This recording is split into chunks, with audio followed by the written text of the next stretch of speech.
रविवार का दिन था और हम लोग जो है, मैं और सैफ़ी साहब बैठे हुए थे।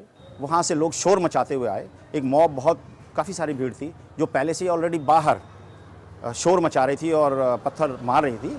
और फिर उसके बाद जो है, जो यहाँ पत्थर उन्होंने फेंके, उसी पत्थर को उठा करके, क्योंकि यहाँ तो ऐसा कोई इंतजाम था नहीं, उसके बाद ये पत्थर उठाए और वापस उन्हीं लोगों पे फेंके। और शोर मचाते हुए जब ये लोग गए तो वो लोग फिर वापस भाग गए और फिर उन्होंने वहीं पे शुरू कर दिया इस बलवे को करने का काम। इतवार को 4 साढ़े 4 बजे के करीब मैं यहाँ घर पर मौजूद नहीं था।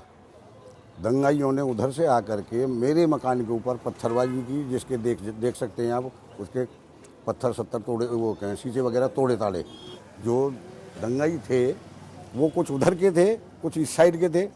उन्होंने मिलकर के इसको अंजाम दिया, जो तोड़फोड़ हुई है मेन रोड के ऊपर, जो तोड़फोड़ हुई है।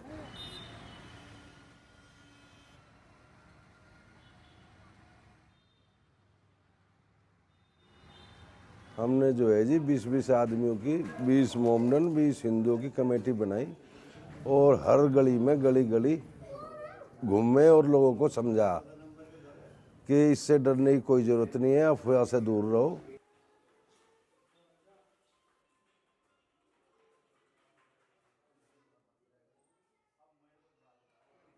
ये तय हुआ कि गली गली में घूम के सबसे मुलाकात की जाए, जो मुअज़्ज़ज़ लोग हैं। सारी गलियों में गए और जो मेन रोड है ये विजय पार्क का, जो नूरेलाई आता है, बल्कि नूरेलाई तक हम लोग गए थे वो मार्च लेके। जहाँ मुस्लिम मेजॉरिटी ज़्यादा है तो वहाँ उनसे कहा जा रहा है, अपना जो तुम्हारा गलियाँ हैं आप लोग संभालो, और जो दूसरी कम्युनिटी है उससे ये कहा जा रहा है कि आप वहाँ की जिम्मेदारी जो